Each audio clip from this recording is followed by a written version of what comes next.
Mombo, maintenant.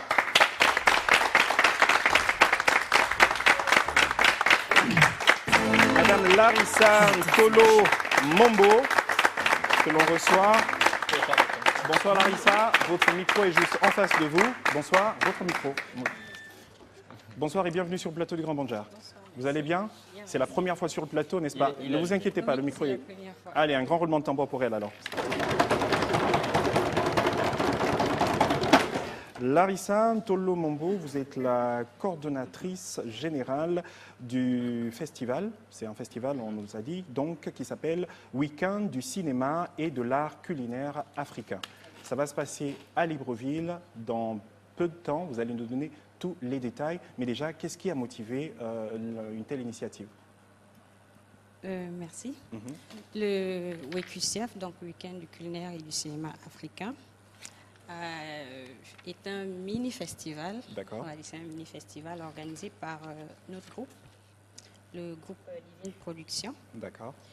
Qui a été en fait initié par notre PDG parce qu'il a simplement constaté que en Afrique, en fait, le public africain ne s'intéresse pas tellement à la culture en général et au cinéma en particulier, cinéma africain, on va dire. Donc, c'est un mini-festival qui va mettre en relief l'art culinaire et l'art cinématographique pour inviter le plus grand public à pouvoir s'intéresser au cinéma africain. D'accord. Vous êtes Divine Production, vous êtes une maison de production cinématographique. Oui. On compte, enfin, dans vos activités, on compte déjà pas mal de films. Et derrière, on va dire l'année dernière, vous étiez lauréat donc du Kifilma.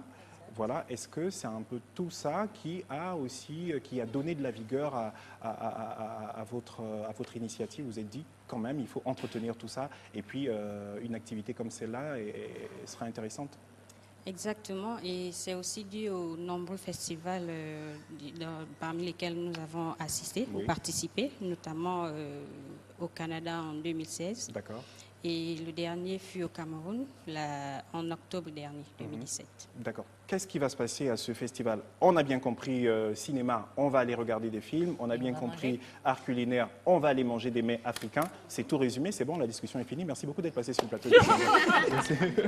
Non, je plaisante.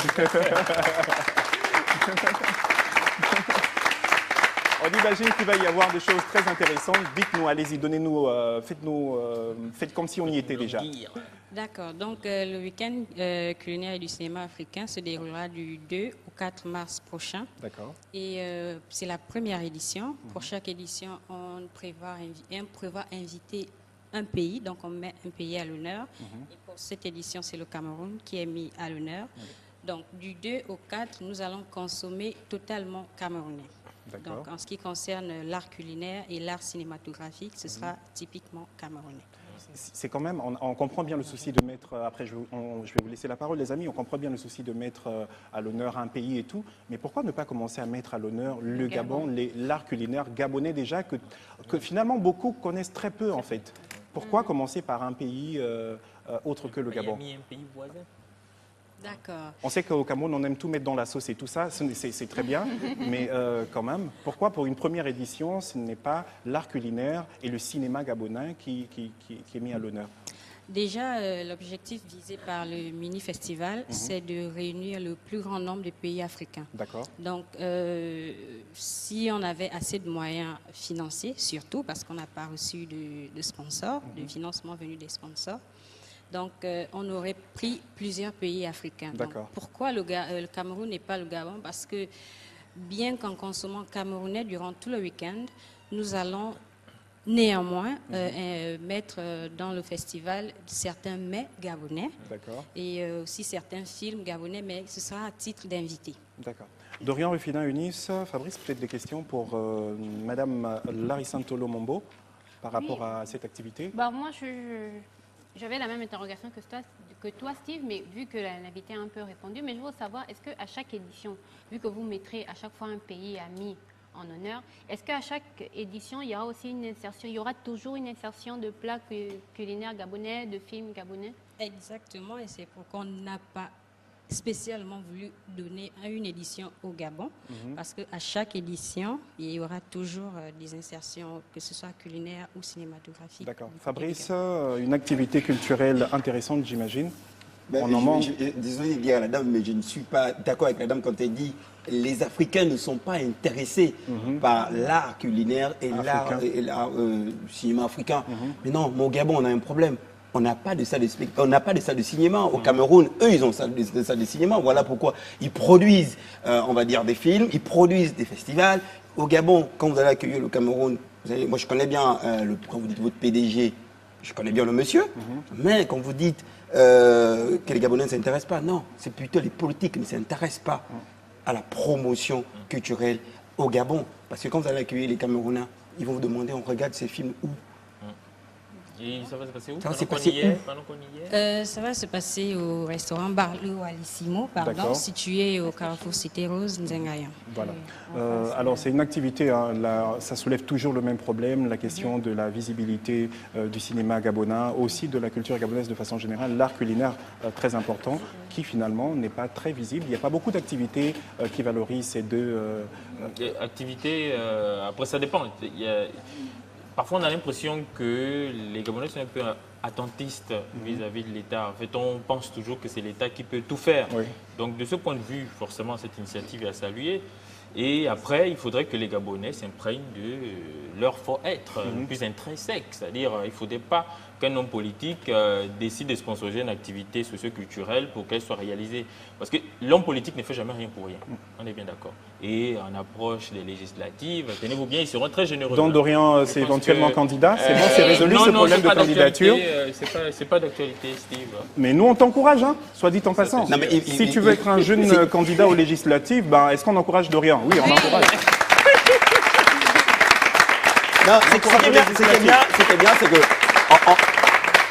en pas de promotion, c'est bien. Moi, je connais un peu les lieux, je connais un peu la structure. D'accord. Et ce serait peut-être de dire au PDG, comme même elle a dit, au PDG, et peut-être, mais on a tellement de salles de mariage à Libreville, c'est comme disait Dorian, c'est aujourd'hui de dire aux Gabonais qui ont aussi des moyens, qui ont encore des moyens, de faire maintenant aussi au moins de grandes salles où on pourrait transformer en salle de cinéma. Ça serait bien de dire au PDG, bon, on est à la première édition, à la deuxième édition, monsieur le PDG, est-ce qu'on va avoir une grande salle, Divine Production, avec 300 places? Ça serait bien. Mais dans tous les cas, ce que vous faites est déjà encourageable et c'est une très bonne chose.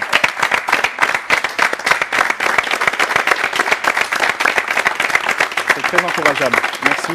Les informations pratiques sur ce festival, qui pourra y participer et surtout comment y participer? Tout le monde est invité à participer. D'accord. Déjà au niveau par exemple des restaurateurs, on n'est pas obligé d'être camerounais, d'origine camerounaise ou de nationalité camerounaise pour pouvoir présenter des mets. Mais il suffit de maîtriser la cuisine traditionnelle camerounaise. D'accord. Ça c'est pour les restaurateurs. Et en ce qui concerne les réalisateurs aussi, nous avons contacté certains réalisateurs gabonais, déjà pour avoir 1 ou 2 films de ces réalisateurs-là, pour ne pas mettre seulement nos films à nous, donc inviter les autres réalisateurs à participer aussi.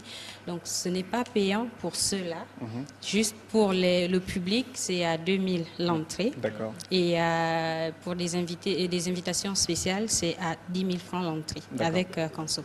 Dans tous les cas, ce sera donc une belle fête du cinéma et de l'art culinaire donc du 2 au 4. Ce sera à Libreville, ce sera dans le 6e arrondissement précisément, donc à Nzengayan.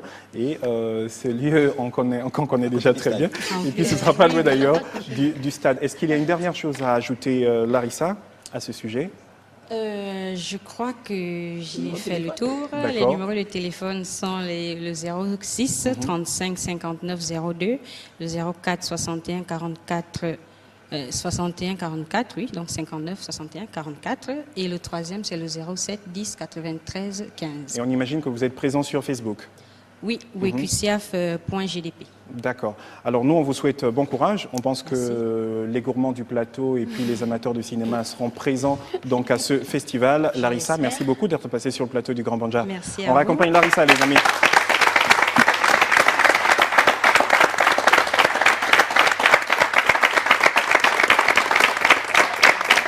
À la suite de Larissa, on va interroger le kiosque de Dorian dans un moment, n'est-ce pas Dorian? Oui, dans un moment. On interroge le kiosque de Dorian, c'est donc l'actu de la presse du jour. Mais avant, on fait venir notre deuxième invitée, Jessica Alogo, maintenant sur notre plateau.